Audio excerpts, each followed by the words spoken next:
La Noël du petit joueur de violon. Camille Lemonnier.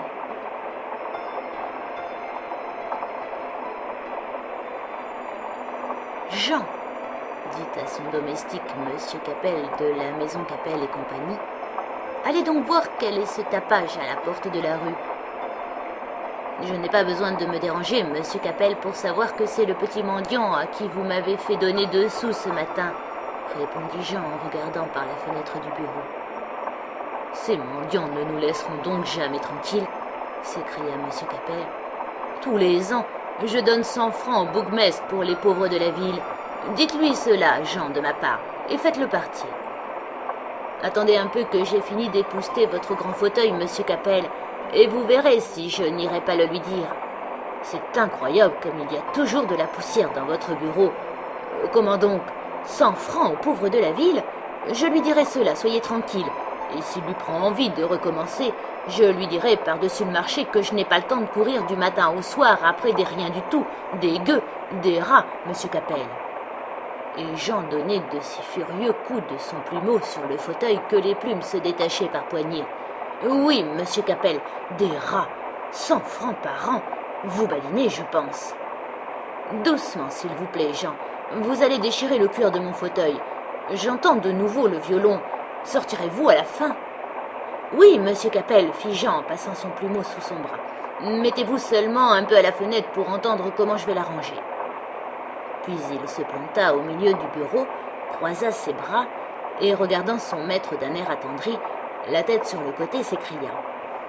Est-il Jésus-Dieu possible que des riens du tout, des gueux, des rats, oui, des rats, Monsieur Capel, viennent ennuyer jusque dans sa maison un monsieur si honnête et qui donne 100 francs par an aux pauvres de la famille? Non, monsieur, cela n'est pas croyable. Ayant ainsi parlé, Jean se dirigea lentement du côté de la porte, les bras croisés et le nez en terre, avec de petits hochements de tête, comme un homme qui médite sur ce qu'il vient de dire, mais au moment de sortir, il releva les yeux et, interpellant son maître, « Ainsi donc, Monsieur Capel, je lui dirai de votre part, qu'est-ce qu'il faudrait dire, s'il vous plaît, monsieur ?»« Jean, attendez un peu !» cria en ce moment une joyeuse voix de petite fille. Et Hélène, que tout le monde appelait Lenji dans la maison, entra en sautillant dans le bureau de son père. Oh, la jolie enfant! Elle avait 10 ans, les joues roses, les cheveux blonds, les yeux bruns, et sa grande tresse serrée dans des nœuds de soie bleue battait son dos comme une gerbe d'épis tressés. « Père, supplia-t-elle, un petit sou pour le joueur de violon qui est devant la porte de la maison. Jean ira le lui porter. » Mais Monsieur Capel lui répondit avec humeur. « Qu'as-tu à t'occuper de cet affreux petit drôle? J'en ai assez de sa manivelle. »« Oh père, il est si gentil !» fit l'enfant en joignant les mains très doucement. « Et il joue si bien. Il n'a peut-être plus de père, car enfin... Est-ce que tu me laisserais aller jouer du violon aux portes des maisons, père ?» Lenji, voilà une sotte question. Qu'y a-t-il de commun entre nous et les pauvres gens? Tu es la fille de Jacob Capel, de la maison Capel et compagnie. La plus riche maison de la ville, Lenji, dit Jean en crachant derrière sa main dans le corridor. Eh bien, père, tiens, je voulais te dire quelque chose de très raisonnable, et voilà que j'ai oublié. Attends. Ah, oui, je sais maintenant. Je ne voudrais jamais que ma poupée manquât de rien tant que je serais vivante, et pourtant je ne suis que sa maman. Voyons, un petit sou, s'il te plaît, papa, ou je le prends sur l'argent de mes économies. Tiens, voilà le sou, Lenji, mais c'est le dernier qu'aura ce petit mendiant. À votre âge, mademoiselle, j'étais déjà plus sérieux. Je m'occupais des intérêts de la maison, au lieu de prendre attention à des coureurs de rue. Je suis pourtant bien sage, père. Je sais tous les jours ma leçon, et j'ai eu hier encore 3 bons points pour mon écriture. Oui, ma chérie, mais tu es pendue tout le jour à ma poche. Un sou est un sou, et 10 sous font 1 franc, et 1 franc, avec d'autres francs, font au bout de l'année un joli intérêt. Crois-tu qu'on nous donnerait comme cela des sous à la porte des maisons si nous étions pauvres? Ici Jean crut devoir intervenir, et crachant encore une fois derrière sa main, dans le corridor, il s'écria. « Ah bien non, Lenji, qu'on ne nous les donnerait pas. Un si bon monsieur et qui tous les ans donne 100 francs aux pauvres? Ah bien non, Et pour ma part, monsieur Capel, je vous dirai, allez-vous-en. Nous en avons bien assez déjà de nos pauvres, auxquels nous payons 100 francs par an. Est-ce que je m'en dis, moi? Je suis domestique chez monsieur Capel et je travaille. Eh bien, travaillez aussi. Voilà ce que je dirais. Monsieur Capel haussa les épaules et poussant du doigt Lenji vers la porte. « Allons, fillette, dit-il, va avec Jean. Voici la fin de l'année et j'ai à revoir mes livres de compte. » Ils descendirent et brusquement Jean se mit à crier de toute la force de ses poumons. « Hé, là-bas, hé, mendiant, garnement, propre à rien !» L'archer cessa de faire grincer les cordes du violon et un jeune garçon se leva de la marche en pierre sur laquelle il était assis dans l'encoignure d'une porte. Alors Jean prit un air majestueux et la main tendue, comme un avocat qui commence un plaidoyer. « Monsieur Capel vous fait dire de sa part qu'il donne 100 francs par an aux pauvres de la ville et que... »« Venez, venez petit, venez par ici !» interrompit Lenji, poussant à travers la porte sa jolie tête rose. Et de la main, elle lui faisait signe d'approcher.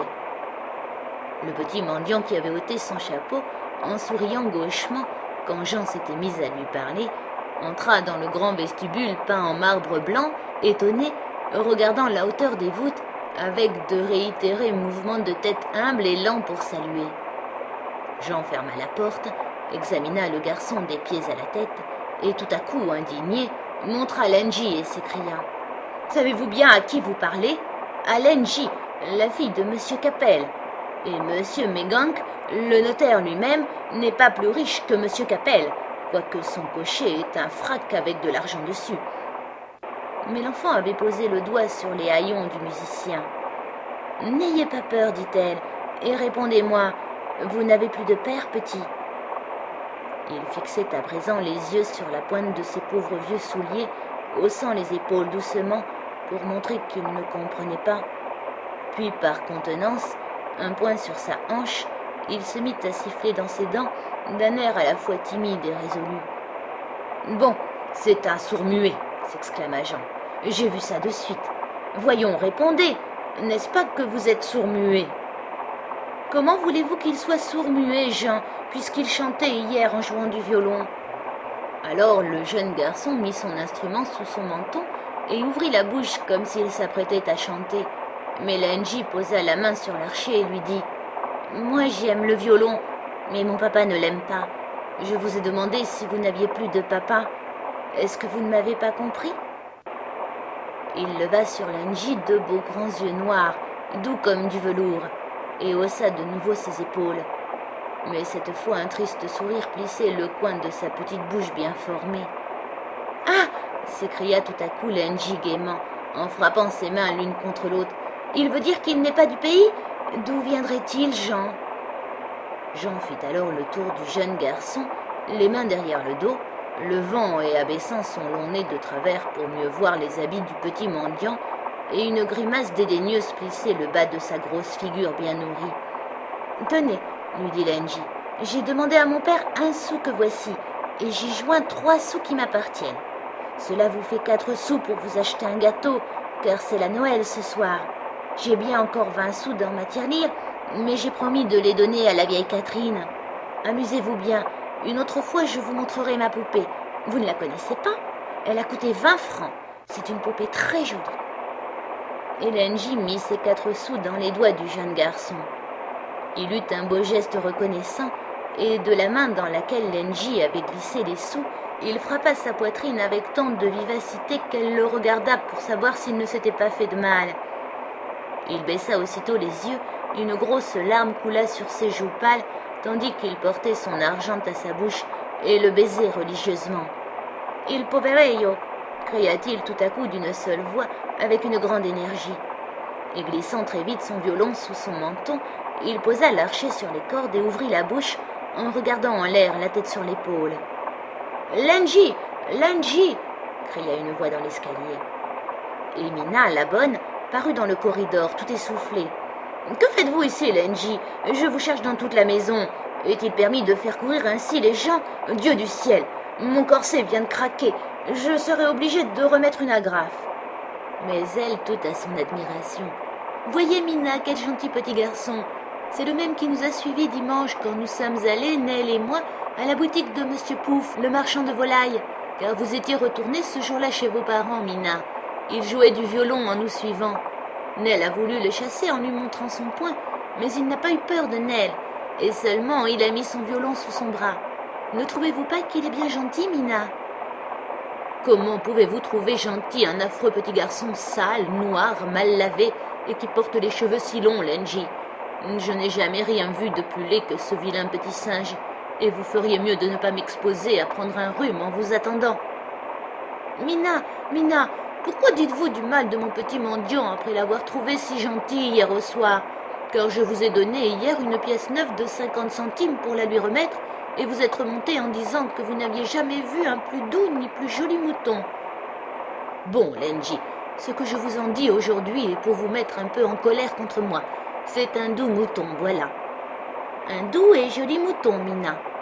Oui, tout ce que vous voudrez, Lenji. Un doux et joli mouton.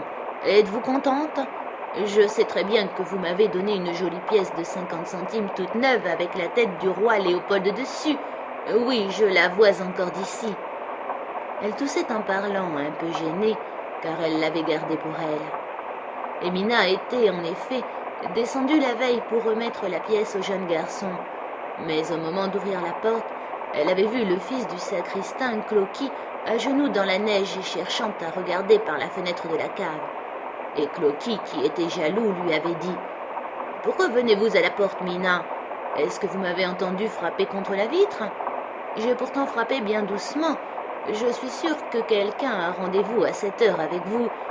Est-ce le gros Lup, le Crowley ou Méthène, le cocher de Mr. Meganeck? Dites-le-moi, Mina, ou je vous pince. »« Qu'est-ce que vous me chantez là ?» s'était écriée la grosse petite bonne. « Vous êtes toujours planté devant le carreau pour savoir ce que je fais. Coquille, c'est fini. Je ne veux plus rien avoir pour vous. Mariez-vous ailleurs. J'en ai assez de toutes vos raisons. Qu'est-ce que vous dites ? Eh bien, si c'est comme cela, je m'en vais. J'en ai assez de tous les museaux que je vois tourner par ici. Vous avez beau dire, je pars pour ne plus revenir. » Je ne dis rien. Non, c'est inutile. Nous irons chacun de notre côté. J'en connais qui vous valent bien, et il n'y a que le choix qui m'embarrasse. Votre amie Justine. Eh bien, prenez Justine, je vous l'abandonne, avec son cou sur le côté et son air de ne pas y toucher. Votre ami Dirk. Prenez Dirk. Voilà un joli mufle, sans compter qu'il boit tout son mois en un jour. Il y a bien de quoi faire la fière. Vous me rendrez mon mouchoir et mon gant, s'il vous plaît, avant dimanche, car je ne veux plus que vous ayez rien à moi. Ni moi non plus. Vous me rendrez le sang d'aiguille et le petit pot de pommade. Le petit pot de pommade? Il y a beau temps qu'il n'y en a plus de la pommade dans votre petit pot. Allez, ne me retenez pas plus longtemps. Je suis bien sotte de vouloir encore causer avec vous. Eh bien, gardez le petit pot, Mina, en souvenir de moi, et s'il vous en faut encore un, je ne vous connais pas. Hein? Bonsoir. Voyons, Mina, est-ce moi que vous attendiez ou un autre? Rien. Dites-moi si tout est fini entre nous. Bonsoir. Oh, Mina, le pauvre Cloquy a-t-il mérité d'être aussi durement traité? Prenez Justine. Ce sont là des histoires, ma petite Mina. Je n'ai rien pour Justine. Il n'y a que le choix qui vous embarrasse. J'étais venue avec l'intention de vous donner... Hein? Mais c'est inutile puisque tout est rompu. Dites toujours. Non, cela ne sert à rien. Voyons un peu. À quoi bon? C'est pour voir. Ce sera pour une autre. Alors bonsoir. Mina, dites-moi pourquoi vous êtes venue à la porte et je vous dirai... Oh, Cloquy, vous ne méritez pas qu'on vous aime. Qu'est-ce que vous me donnez? Mina, je vous apportais une petite broche en jet. Montrez un peu pour voir. Mon petit Cloquy, c'est très gentil d'avoir pensé à votre Mina. On voit bien l'amitié que les gens ont pour quelqu'un au cadeau qu'ils lui font. Maintenant, Mina, nous ne nous quitterons plus. Dites-moi pourquoi vous avez ouvert la porte. Ah, Cloquy, c'est pour cet affreux mendiant qui jouait tantôt du violon devant la maison. Où est-il? L'avez-vous vu partir? Le voilà qui tourne le coin de la rue. Lenji m'a donné de l'argent pour lui. Pourquoi faites-vous Cloquy? C'est que si j'étais à votre place, Mina, que feriez-vous à ma place? Je sais bien ce que je ferais. Les mendiants sont assez riches comme cela. N'en dites rien à personne, Cloquy. Nous le mettrons avec les autres pour le jour de notre mariage. Oh, Mina, il y aura toujours du pain sur la planche avec une femme comme vous. » Et voilà comment il se fait que le petit mendiant n'eut pas la jolie pièce que Lenji avait donnée pour lui à la bonne amie de Clocky, le fils du sacristain. Mais la fine Mina n'avait garde d'en rien laisser paraître, et elle faisait à présent semblant de se rappeler très bien qu'elle la lui avait donnée. « C'est égal, Lenji, dit-elle. Vous feriez mieux de ne pas vous occuper de ces petits traîneurs de pavés. Ce sont toujours des fripons et des fils du diable. J'en ai vu comme cela pas mal à Bruxelles, quand j'étais au service de M. Scories, le ferblantier, et j'entendais dire autour de moi qu'il venait de si loin que c'était au moins de Macaroni ou d'Italie, je ne sais plus au juste, mais c'est quelque chose comme cela. »« Mina, c'est donc plus loin que Bruxelles ? Oh, pauvre petit garçon, je lui garderai certainement un morceau du gâteau de Noël. Voilà votre père qui vous appelle. Rentrez vite de peur qu'il ne vous trouve encore dans le vestibule. »« Bonsoir, petit mendiant, dit alors l'enfant en faisant aller ses mignonnes mains. Maman m'a appris à prier Dieu pour les pauvres. Je dirai dimanche à la messe une prière pour que vous soyez toujours un gentil petit garçon. » Alors Jean, redevenu hautain, le bourra dans les épaules. « Allons, sortez d'ici. Monsieur Capel vous fait dire de sa part qu'il donne tous les ans 100 francs aux pauvres de la ville. »« Vous êtes bien dur, Jean, dit Lenji. »« Qui ça? Moi, dur, Lenji? On m'a toujours dit que j'avais un cœur de poulet. Vous le rudoyez? »« Le rudoyer, moi? Sortirez-vous à la fin, vilain rat ?» Le petit mendiant regardait l'argent qu'il avait dans la main et murmura quelque chose que personne ne comprit et gagna la rue. Au moment de sortir, il leva ses yeux noirs sur Jean avec colère. « Allez, allez !» lui cria Jean. « Je me moque de vos grands yeux. Vous ne pouvez rien contre moi. Je suis ici dans un bon service où je manque de rien et où je gagne de bon argent. Propre à rien, brigand !» Et la porte se ferma. Le petit joueur de violon remit son chapeau sur sa tête, serra autour de ses reins le vieux manteau bleu qu'une corde attachait à son corps et se mit à remonter la rue en frappant ses pieds gelés sur le pavé plein de neige. Le soir tombait et le long des façades les vitres s'éclairaient l'une après l'autre. Des lampes brillaient sur les tables. De temps en temps, une fenêtre s'ouvrait sur la lumière chaude des chambres. Un homme ou une femme se penchait, fermait les volets. Les vitrines des boutiques, scintillantes de givre, étalaient des arabesques légères comme des dentelles sur lesquelles dansait l'ombre des brosses, des torchons, des paquets de chandelles et des nattes en paille qui pendaient à l'étalage. On voyait les boutiquiers aller et venir avec empressement derrière leur comptoir, en riant parce que les gros sous pleuvaient ce soir-là dans leurs tiroirs, et les chalands tapaient leurs sabots à terre pour se réchauffer en attendant leur tour d'être servis. La vitrine du marchand de vin était une vraie merveille. Le malin compère avait rangé l'une à côté de l'autre sur les planches toute une armée de bouteilles renfermant de belles liqueurs roses, brunes, jaunes et violettes que la lumière de la lampe faisait miroiter comme des topazes, des rubis, des améthystes et des saphirs. Et sur le trottoir, la neige se colorait de feu qui réflectait la nuance des liqueurs dans les bouteilles. Près de là, le charcutier avait pendu à sa fenêtre de longs chapelets de saucissons, enguirlandés de fleurs en papier d'or et de la belle saucisse luisante tournée en rond sur une assiette à côté d'un grand foie de porc dont le brave homme était en train de couper une tranche. L'enfant poussa la porte qui se mit à carillonner et du doigt montra le foie. « Qu'est-ce que c'est, mon petit bonhomme ?» lui dit le marchand. « Je veux bien vous donner une tranche de foie, mais il faut me la payer. » En même temps, il frottait plusieurs fois de suite son pouce contre son index pour donner plus de poids à ses paroles.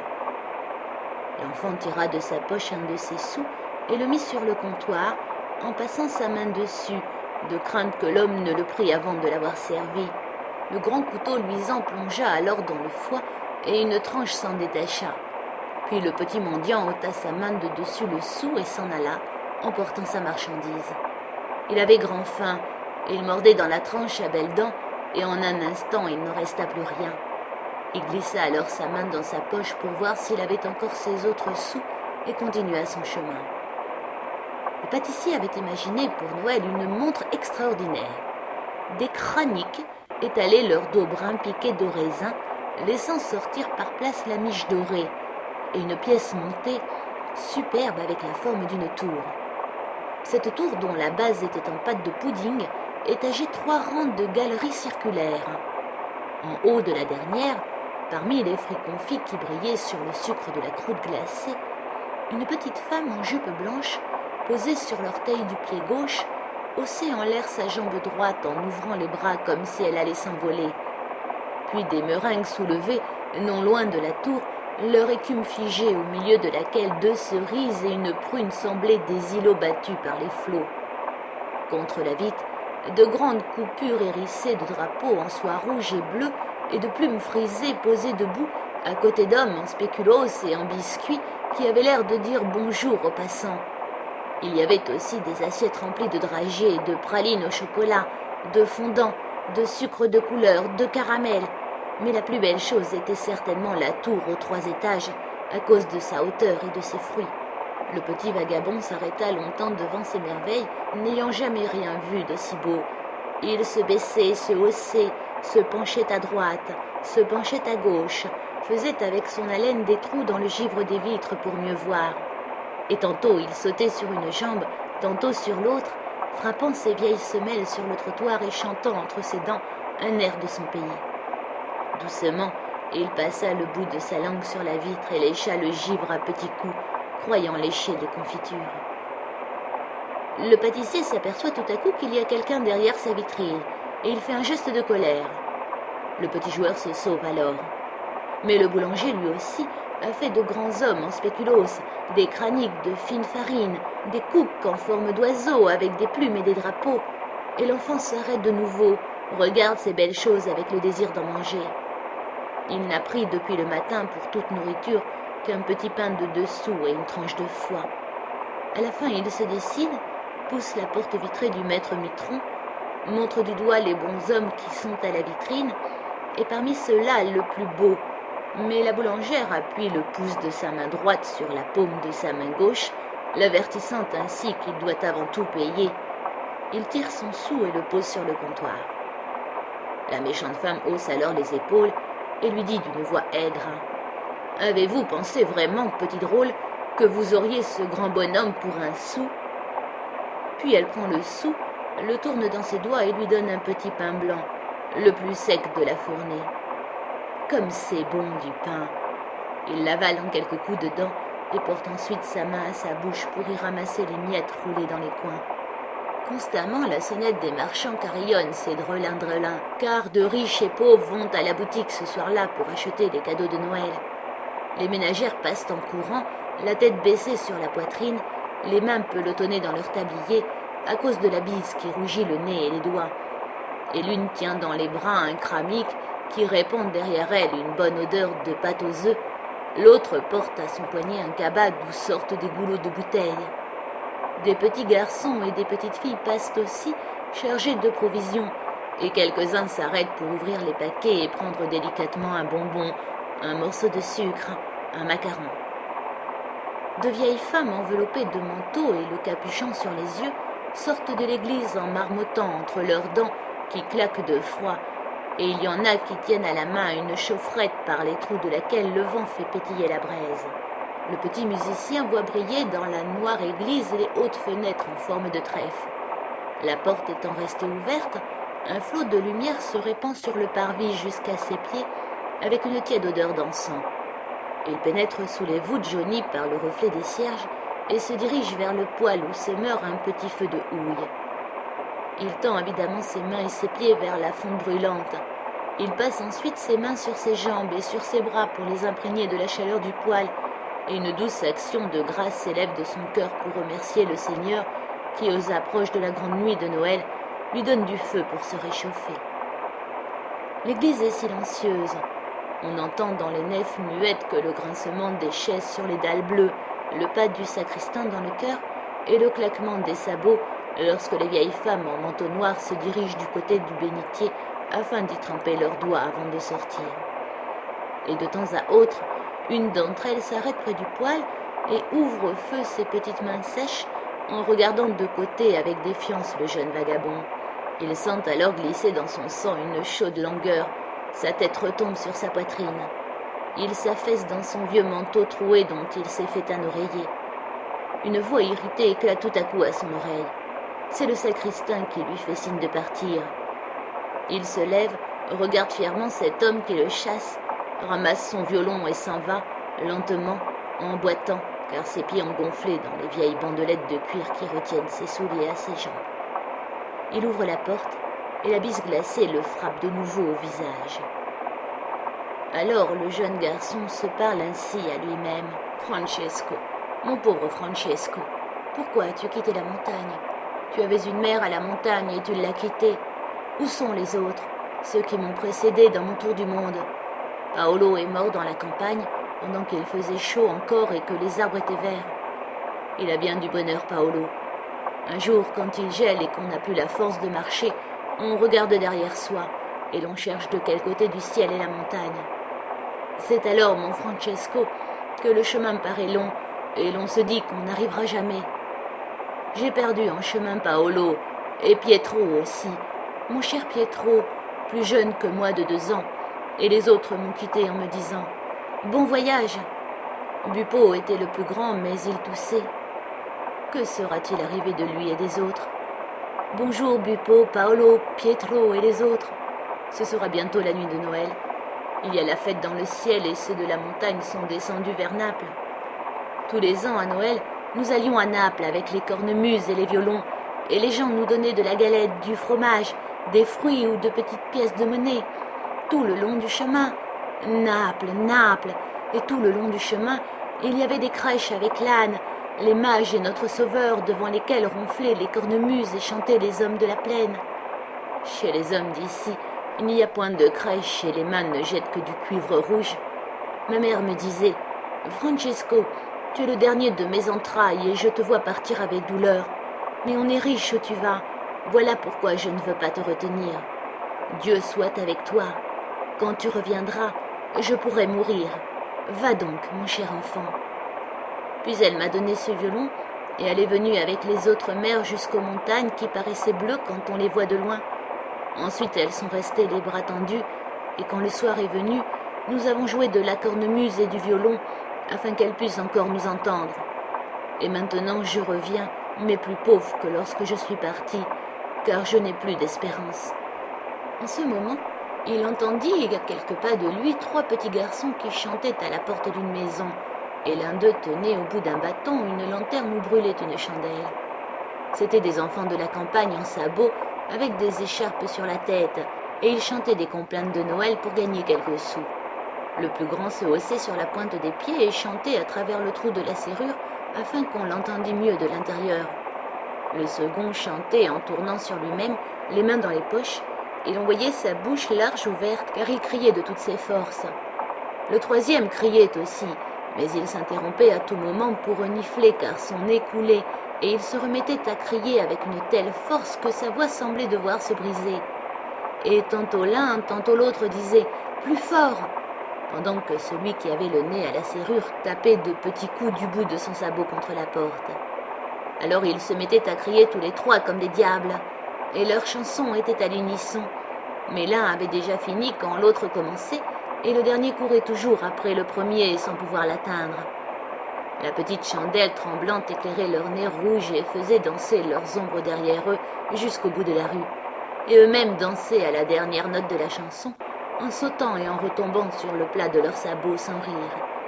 Les 3 petits garçons allaient recommencer pour la 3e fois leur complainte quand ils entendirent tout à coup jouer du violon à côté d'eux. C'était Francesco qui, humble et souriant, les accompagnait, et du pied il battait la mesure pour tâcher d'être d'accord avec eux. Ils cessèrent alors de chanter, et le plus grand mit son poing sous le nez de Francesco en lui disant « Nous ne voulons partager notre argent avec personne. » Ainsi chassé, il s'en va de rue en rue, jouant à la porte des maisons et devant les boutiques, mais l'archer glisse à peine sur les cordes, car les crins en sont gelés. Où passera-t-il la nuit? Au fond d'une cour sombre, sous un hangar, une charrette de paille est remisée.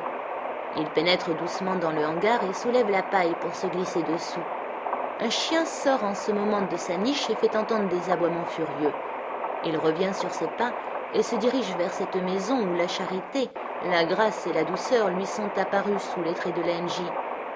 Voici en effet la belle maison blanche avec sa grande porte peinte en chêne sur laquelle les poignées de bronze imitent des têtes de lion et un peu au-dessus, dans le panneau de gauche, une superbe plaque de cuivre reluisante étale le nom de Capel et compagnie, gravé en grosses lettres.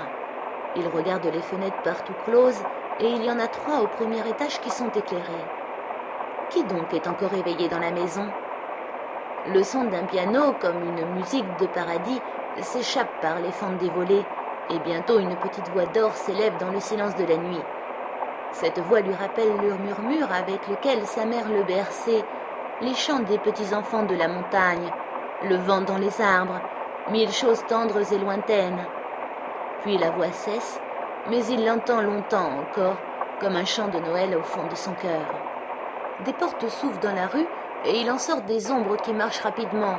Quelques-unes balancent à la main de petites lanternes qui rougissent la neige, car les réverbères de la ville sont éteints. Toutes ces petites lanternes se dirigent du même côté, là où la cloche sonne pour la messe de minuit. La porte de la maison Capel et compagnie s'ouvre aussi, et une joyeuse lumière se répand au dehors. Des hommes et des femmes, chaudement vêtus, serrent les mains au maître de la maison, et une petite voix, celle qui a chanté, leur jette le bonsoir. Puis la compagnie se sépare en riant, la porte se referme et les fenêtres où brillait l'éclat des lampes, une à une, s'obscurcissent. Ah, Monsieur Capel a voulu fêter le réveillon, et il a bien fait les choses. On a bu du thé, du vin chaud et du punch. La table est encore remplie de beaux pâtés et de belles tartes dans lesquelles le couteau a taillé de grandes brèches. Mina déshabille l'A.N.J. et la couche dans les draps chauds après l'avoir embrassée. Et au moment de s'endormir, l'A.N.J. tourne la tête du côté de son arbre de Noël qu'elle a fait monter dans la chambre avec la poupée, les étuis, les boîtes à ouvrage et les cornets de dragée. Alors la lumière qui danse en haut de la maison sur le rideau de l'A.N.J., comme une étoile dans le brouillard, s'éteint à son tour et l'obscurité enveloppe le doux sommeil de la fille de M. Capel.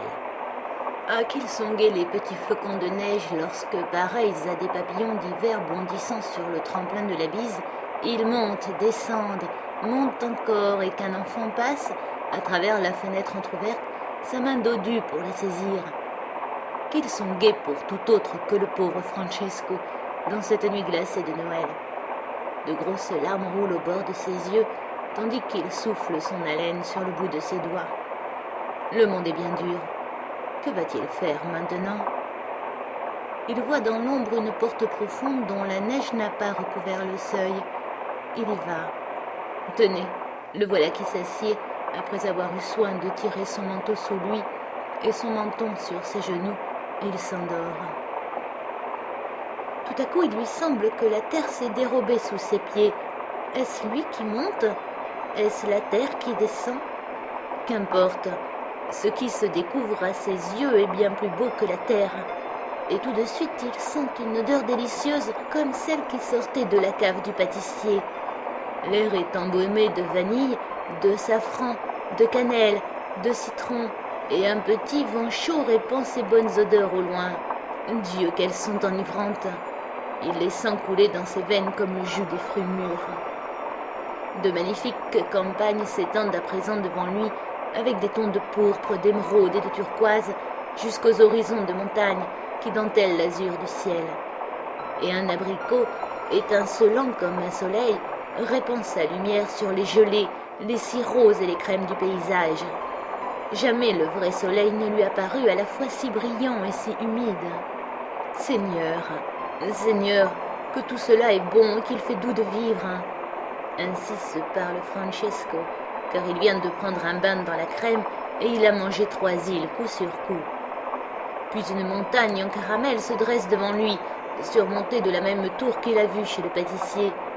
Qui donc habite la tour? Ça ne peut être qu'une fée, et la fée sans doute est la reine du pays qu'il vient de parcourir. Mais comment pénétrer dans la muette et splendide tour? Il cherche en vain la sonnette. Toc toc, fait-il, enfin? Et une voix douce comme de la confiture lui répond du fond de la tour. Entrez. Il entre. De grands escaliers en sucre montent d'une galerie de pudding vers une galerie de nougat. Toc toc, fait-il encore. Et la même voix répond. Plus haut. Toujours frappant, il arrive à la dernière galerie qui est en biscuits aux amandes, après avoir passé par toutes sortes de merveilles. Et tout à coup, il se trouve en présence de la petite danseuse du pâtissier. Elle lui sourit très gentiment et lui dit « Je t'attendais, mon petit Francesco. » À vrai dire, elle n'était plus posée sur la pointe de son orteil, la jambe droite levée comme il l'avait aperçue la première fois en haut de la tour chez le pâtissier. Non, elle était debout sur ses deux pieds et lui tendait la main à présent. Jamais Francesco n'avait vu une si jolie personne, ni plus mignonne, ni plus potelée, ni mieux faite, et elle était tout en sucre avec des couleurs éclatantes qui la rendaient encore plus à son goût. Oh, c'était de bon sucre, allez, et si appétissant que Francesco, qui ne savait que répondre à la jolie personne, se mit à lui lécher le cou sous ses cheveux blonds cendrés. D'où vient qu'il pensa tout à coup que cette jolie créature était la même que celle qui lui avait fait la charité, tandis qu'il se trouvait encore sur la terre. Et comme si la petite danseuse eût compris ce qui se passait en lui, elle lui dit « Oui, c'est bien moi, voici ma main, épousons-nous, mon royaume sera aussi le tien. » Alors Francesco mit sa main dans la sienne et ils furent mariés. Le bel abricot couleur de soleil s'obscurcit en ce moment. Aussitôt, une teinte crépusculaire revêtit la crête des monts et la plaine entière se couvrit d'une couche glacée de confiture aux lueurs sombres.